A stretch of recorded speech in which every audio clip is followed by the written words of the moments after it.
बिहार विधानसभा चुनाव 2025 जैसे जैसे नजदीक आ रहा है, वैसे वैसे नेताओं की बयानबाजी तेज हो चुकी है। सत्ता और विपक्ष के बीच आरोप प्रत्यारोप का दौर जारी है। इसी कड़ी में भाजपा सांसद अनुराग ठाकुर ने बिहार के बेतिया से विपक्ष पर सीधा निशाना साधा। बेतिया में एक जनसभा को संबोधित करते हुए अनुराग ठाकुर ने कहा कि बिहार की जनता विकास की रफ्तार पहचान चुकी है और वह मंगल राज में रहना चाहती है और जंगल राज में नहीं लौटना चाहती।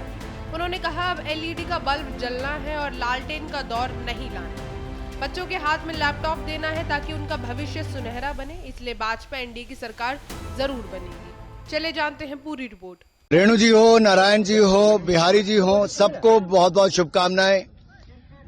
बिहार में जो विकास की रफ्तार है उसको जनता जानती है और जनता मानती है कि मंगल राज में ही रहना है, जंगल राज में नहीं जाना। एलईडी का बल्ब भी जलाना है, वापस लालटेन का दौर नहीं लाना। बच्चों के हाथ में लैपटॉप देना है, जंगल राज में अपहरण नहीं करवाना है। बच्चों को बेहतर सुनहरा भविष्य देना है, बिहार का विकास करवाना है तो भारतीय जनता पार्टी एनडीए की सरकार को लाना है। अभी तक सीएम फेस महागठबंधन तय नहीं कर पाया विपक्ष। महागठबंधन न टिकट तय कर पाए और आपसी लड़ाई को भी खत्म नहीं कर पाए। ये स्पष्ट दिखाता है कि वहां जूते चप्पल चल रहे हैं, दलितों का अपमान हो रहा है।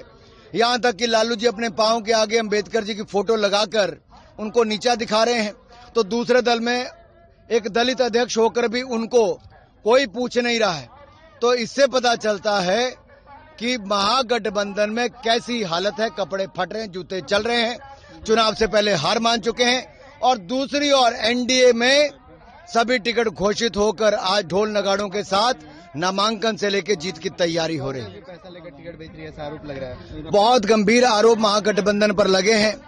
कांग्रेस के नेताओं पर जिस तरह से उनके ही नेताओं ने बड़े गंभीर आरोप भ्रष्टाचार के लगाए, ये दिखाता है इनके लिए चुनाव केवल पैसा बनाने का काम है। जबकि दूसरी ओर भारतीय जनता पार्टी एनडीए चाहती है कि बिहार में 2/3 बहुमत से नीतीश कुमार जी की सरकार बने, एनडीए की सरकार बने और बिहार के विकास की रफ्तार को